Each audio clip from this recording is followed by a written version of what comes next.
Mbega woba uhora wibuka gusabira abihebeye Imana? Uhora wibuka gusabira abasaseredoti? Uhora wibuka gusabira abo bose Umukama yashinze igikorwa ngo bashobore kuyobora intama ziwe muri ekleziya? Muvukanyi, namba hariho abantu dukwiye gusabira cane aba mubona, aba bashajije, aba basaseredoti barakwiye gusabirwa cane, kuko ibanga ryabo Shetani umugwanizi ntarinezererewe.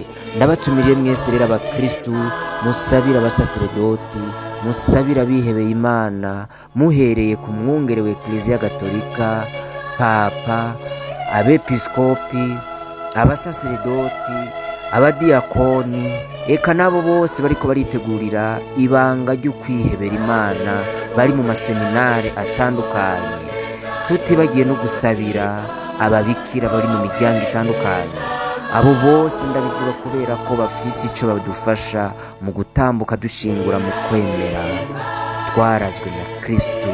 None rero tubasabire kugira ngo babandanye batagatifuza neza igihugu ceranda c'Imana, babandanye batagatifuza ekleziya yayo.